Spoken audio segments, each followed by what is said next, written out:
नमो नारायण। जय महाकाल। जय मां बगलामुखी।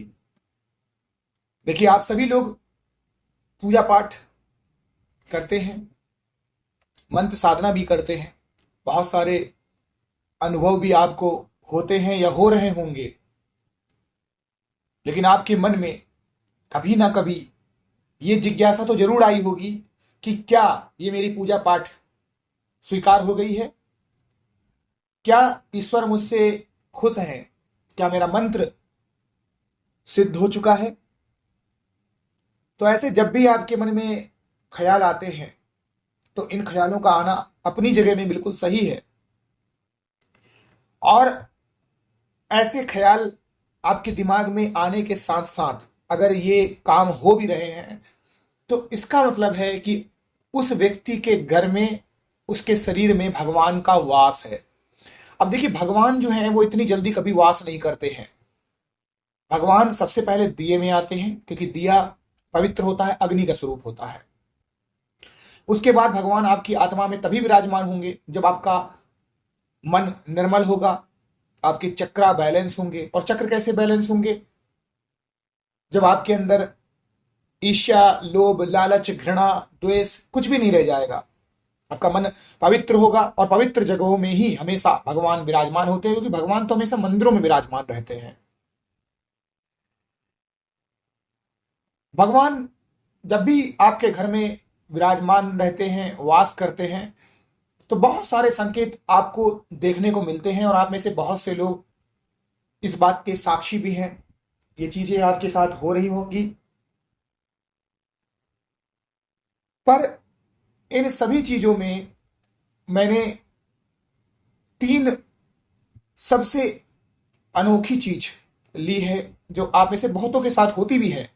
लेकिन इन सब लक्षणों में, इन सब एक्सपीरियंस अनुभवों में, ये तीन जो संकेत हैं वो बहुत ही महत्वपूर्ण है। और ये संकेत आपको अपने ही घर के पास, अपने इर्द गिर्द, अपने आसपास के बने वातावरण, चीजों से मिलते हैं, यानी अनुभव होते हैं। तो जब सबसे पहला संकेत इसमें होता है, अब चूंकि मैंने बताया था कि भगवान हमेशा दिए में विराजमान होते हैं, पहले तो पहला संकेत ही इसी बात पर है कि अलौकिक ज्योति।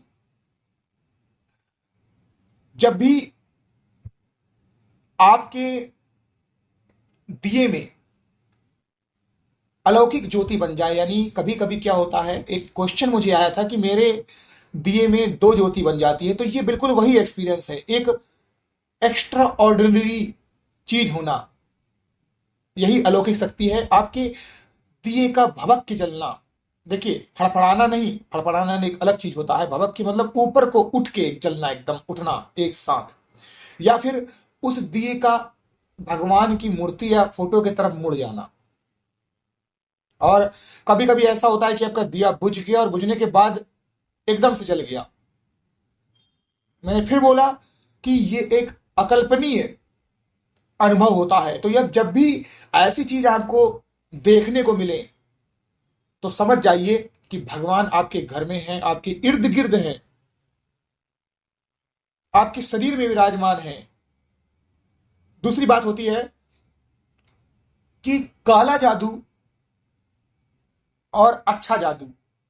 अच्छा जादू यानी बात कर रहा हूं जो आपकी तकदीर को बदल दे, आपके भाग्य को बदल दे। काला जादू जो आपके भाग्य को भी खराब कर दे। काला मतलब नकारात्मक शक्तियां, अच्छा मतलब दैवी शक्तियां। और जब भी काली शक्ति आएगी तो हमेशा आपको बदबू मिलेगी, दुर्गंध मिलेगी। और जब भी दैवी शक्ति आएगी तो आपको खुशबू मिलेगी, सुगंध मिलेगी। तो जब भी आपके इर्द गिर्द एक अच्छी सी धीमी सी खुशबू एकदम से आ जाए, वो किसी भी रूप में हो सकती है, किसी भी चीज की हो सकती है। और भगवान ईश्वर जब भी आते हैं तो अमृत के समान एक सुगंध फैलती है, एक अरोमा फैलता है। और आसपास का वातावरण आपका इतना सुगंधित हो जाता है कि जिसकी कल्पना नहीं की जा सकती है। तो ये दूसरा लक्षण होता है। अब तीसरा और सबसे महत्वपूर्ण विषय इस पूरे वीडियो का, वो होता है शांति।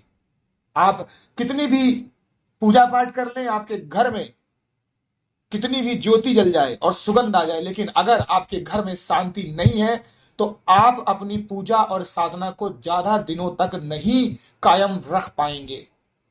क्योंकि हर इंसान भगवान की पूजा करता है तो उसको एक ये दिलासा होता है कि कभी ना कभी मेरे घर में भी शांति छाएगी, लोग लड़ेंगे नहीं। और अगर ऐसा हो भी जाता है कि घर में शांति है, सभी लोग मिलजुल कर रहते हैं, एक टेबल पर बैठ के खाना खाते हैं या एक जगह में नीचे बैठ के खाना खाते हैं, किसी भी प्रकार का कोई विवाद नहीं हो रहा है, कोई टकराव नहीं हो रहा है, और भले आपके घर में किसी एक मुखिया की इनकम बहुत ही कम है लेकिन आप नमक रोटी में भी खुश रहते हैं, तो समझ जाइए कि आपके घर में ईश्वरीय शक्ति का वास है।